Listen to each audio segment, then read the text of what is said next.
సమాజంలో పదవులు, సంపాదనతో గౌరవం పెరగదని, వాటితో కీర్తి ప్రతిష్టలు ఉండవని, కేవలం విద్యా క్రీడల వల్లే పేరు ప్రఖ్యాతులు వస్తాయని షాద్నగర్ ఎమ్మెల్యే రాష్ట్ర ప్రభుత్వ రంగ సంస్థల చైర్మన్ వీరపల్లి శంకర్ అన్నారు. బుధవారం రంగారెడ్డి జిల్లా షాద్నగర్ పట్టణ కేంద్రంలో ప్రభుత్వ మినీ స్టేడియం అత్యాధునిక నిర్మాణానికి 2.75 కోట్ల రూపాయలతో శంకుస్థాపన చేశారు. స్థానిక అధికారులతో కలిసి ఆయన ఈ కార్యక్రమాన్ని చేపట్టారు. ఈ సందర్భంగా ఈ కార్యక్రమానికి ప్రభుత్వ కళాశాల, అదేవిధంగా వివిధ పాఠశాలలకు సంబంధించిన విద్యార్థులు వందలాది మంది హాజరయ్యారు. అనంతరం ఏర్పాటు చేసిన సభలో ఎమ్మెల్యే వీరపల్లి శంకర్ మాట్లాడుతూ, ప్రతి మనిషి పుట్టడం గొప్ప కాదని, జీవితంలో ఏదో ఒకటి సాధించడమే గొప్ప విషయమని తెలిపారు.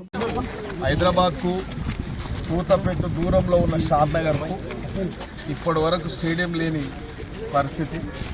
క్రీడాకారులకు ఎంత ఉత్సాహం ఉన్నప్పటికీ, క్రీడల్లో ఎంత నైపుణ్యత ఉన్నప్పటికీ ఈ యొక్క స్టేడియంలో వసతులు లేక నీరుగారిపోతూ ఉన్నది క్రీడారంగం. కాబట్టి నేను ఒకసారి ఈ యొక్క స్టేడియానికి పిలిపిస్తే ఈ చిన్నపిల్లల ఒక క్రికెట్ బ్యాచ్ తయారవుతూ ఉంటే సమ్మర్ హాలిడేలలో రావడం జరిగింది. ఈ పరిస్థితులను చూసి ఒక ప్రజాప్రతినిధిగా తలదించుకోవాల్సి వచ్చింది. ఆ రోజు ఇలా తలదించుకునే విధంగా ఈ స్టేడియానికి 2,75,00,000 రూపాయలు మంజూరు చేసి అన్ని అంగులతోని ఏర్పాటు చేయడం జరుగుతూ ఉంది.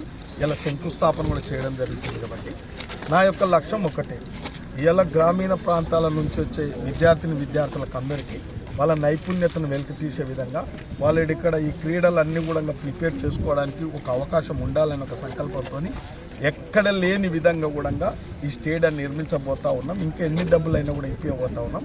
అదేవిధంగా గ్రామీణ ప్రాంతం కొందూరు మండలాన్ని కూడా ఒక స్టేడియం మంజూరు చేయడం జరిగింది నూతనంగా. అక్కడ కూడా ఏర్పాటు చేస్తూ ఉన్నాం. కాబట్టి ఏదేమైనా ప్రభుత్వాలు క్రీడల మీద ప్రత్యేక దృష్టి పెట్టాలి. ప్రజాప్రతినిధులను ప్రత్యేక దృష్టి పెడితే మన క్రీడలను ప్రోత్సహించినట్లయితే పిల్లలకు శారీరక దారుఢ్యం కూడా ఉంటుంది, ఆరోగ్యవంతంగా ఉంటారు, మంచి చదువుకోవడానికి కూడా ఒక అవకాశం ఉంటుంది. కాబట్టి చాలా ఆనందం అనిపిస్తుంది పిల్లలు చూస్తూ ఉంటారు. తీర్చిదిద్దాల్సిన బాధ్యత మా అందరి మీద ప్రజాప్రతినిధులు ఉంది. కాబట్టి ఈ కార్యక్రమం తీసుకోవడం జరిగింది.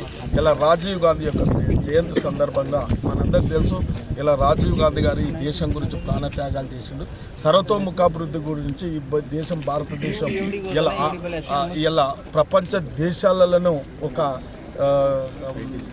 ఐటీ సాంకేతిక విధానాన్ని కూడా తేవడం జరిగింది. కాబట్టి ఇక సాంకేతిక విప్లవం తేవడం అంటే ఇలా అగ్రరాజ్యంగా ఈ దేశం నిలబడ్డది సాంకేతిక విప్లవాలు అంటే రాజీవ్ గాంధీ గారు. కాబట్టి ఆయన జయంతి పురస్కరించుకునే పిల్లల దగ్గరకు వచ్చి ఈ క్రీడా స్టేడియాన్ని మేము శంకుస్థాపన చేయడం జరిగింది. ఇది ఒక 4 నెలలనే అందరికీ అందుబాటులో తేపోతున్నాం.